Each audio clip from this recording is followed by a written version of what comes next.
ഞാൻ പറഞ്ഞല്ലേ മാപ്പിള എസ്കേപ്പ് ആയി போனை சுவிட்ச் ஆஃப் பண்ணிட்டு ஓடி போயிட்டான்.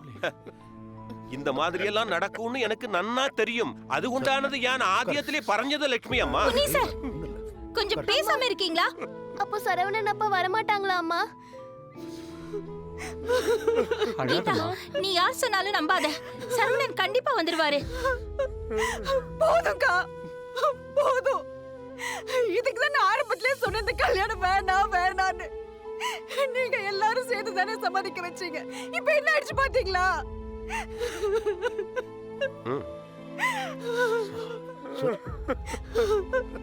இப்போ என்ன அலங்கரிச்சு இப்படி கொண்டு வந்து சபையில வச்சு அசிங்கப்படுத்தியாச்சு. இந்த அவமானம் அசிங்கல ஆயுள் வரைக்கும் எனக்கு இருக்கும். ஆயுள் வரைக்கும் எனக்கு. அக்கா அவசரப்படாதீங்க அக்கா. போதும் பாவி, போதும். இப்ப ஆறுதல் சொல்றது கேட்கறதுக்கு கூட எனக்கு அழுத்து போச்சு. தயவு செஞ்சு என்ன விட்டுருங்க. என் தலையெழுத்து இப்படிதானே, இப்படியே இருந்துட்டு போயிடுறேன். எனக்கு கல்யாணமும் வேணாம், ஒரு மண்ணும் வேணாம். சொன்னா கேளுங்க. இது பாருங்கடி, உங்களுக்கு அப்பா எல்லாம் வரமாட்டாரு. அப்பா அம்மா சொந்த பந்தம் எல்லாமே நான் தான். வாங்க நம்ம இப்படி இருந்துடலாம். வாங்க. கீதா, கேளு. வாங்க கீதா. அக்கா கேளு. கீதா அக்கா.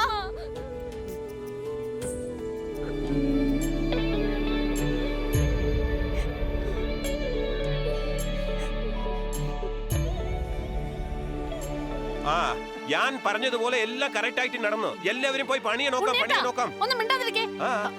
ഞാൻ കൂട്ടിക്കൊണ്ട് വരാം.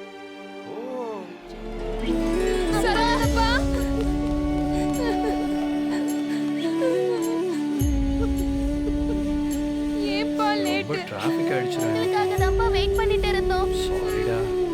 ஏன் உன்னி சார், ஒரு நல்ல விஷயம் நடக்கும்போது இப்படியா பேசுவீங்க? എന്താ ലക്ഷ്മി അമ്മ, ഞാൻ പ്രാക്ടിക്കൽ ആക്ട് പറഞ്ഞത്. ഇத போய் நீங்க தப்பா நினைச்சிட்டு இருக்கீங்க. யோ உன்னி, மனுஷ இனத்துக்கு பெருத்த அவமானயா நீ. நீ ஒரு மனுஷ மிருகம். ஒரு பொண்ணுக்கு மறுவாழ்வு கிடைக்கிறத அநியாயமா கெடுத்து குட்டிச்சவராக்கிட்டிய. வாங்கப்பா. வாங்க. அம்மா.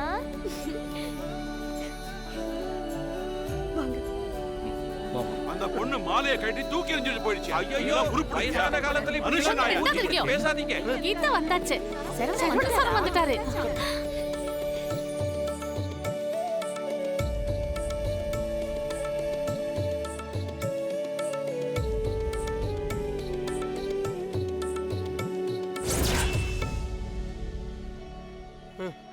வாங்க மாப்ள. வாங்க சார்.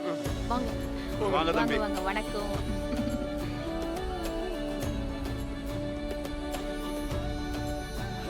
உட்காருங்க. எல்லாரும் என்ன மன்னிச்சிருங்க.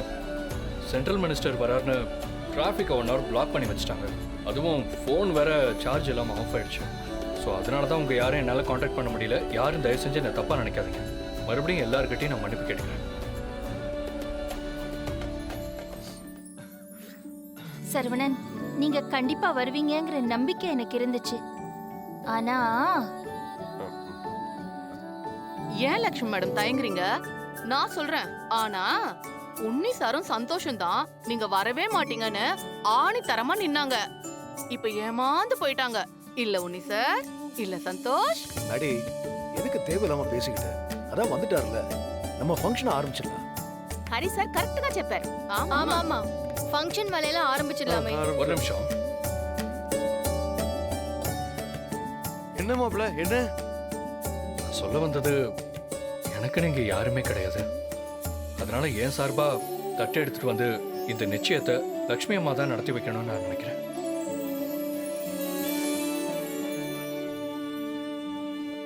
ஏன்னா நானும் கீதாவும் கல்யாணம் பண்றதுக்கு முக்கியமான காரணமே லட்சுமி அம்மா தான். அவங்க தான் முன்னே இருந்து இதை நடத்தி வைக்கணும். Super sir. நல்ல நேரம் போயிட்டு இருக்கு. பொண்ணு மாப்பிளைக்கு மாலையை போட்டு மனையில உட்காத்தி வைங்க. மாலையை போடுங்க.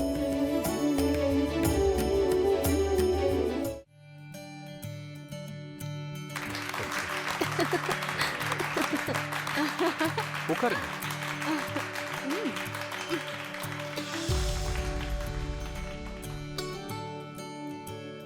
நிச்சயதார்த்த பத்திரிகை படிக்கிறேன். நிச்சயதார்த்த ஒப்பந்த பத்திரிகை. விநாயகர் துணை, மதுரகாளி அம்மன் துணை, நிகழும் பிளவ ஆண்டு ஆவணி மாதம் 16ஆம் நாள் மிருகசீரிச நட்சத்திரமும் சிம்ம யோகமும் கூடிய சுபயோக சுபதினத்தில் திரு சண்முக சுந்தரம் விமலா அவர்களின் புதல்வி திருநிறை செல்வி கீதாவிற்கும் காலம் சென்ற தண்டாயுதம் வள்ளி அவர்களின் குமாரனுமாகிய திருநிறை செல்வன் சரவணன் அவர்களுக்கும் திருமணம் செய்வதாய் பெரியோர்களால் நிச்சயிக்கப்பட்டு இருவீட்டார் சம்மதத்துடன் தாம்பூலம் மாற்றிக்கொள்ளப்படுகிறது. சுபமஸ்து. இப்படி வாங்க, ரெண்டு பேரும் மாத்திக்குங்க. சதமானம் பவதி சதாயத் புருஷத் சதேந்திரியாயுட் சேவேந்திரியே பிரதிதிஷ்டதி என்கிட்ட கொடுங்க. தானியம் தனம் வசம் பகவத்ர லாபம் சதசம்பத்சரம் தீர்க்கமாயுः தீர்காயுஷ்யமஸ்து.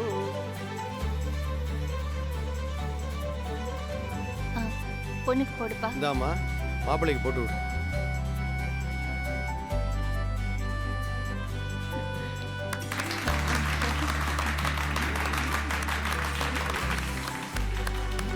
மாலையை மாத்திக்கோங்க, ரெண்டு பேரும் மாலையை மாத்தி. மாத்திக்கோங்க. மாலையை மாத்தி. சதமானம் பவதி சதாயத் புருஷத் சதேந்திரியாயுட் சேவேந்திரியே.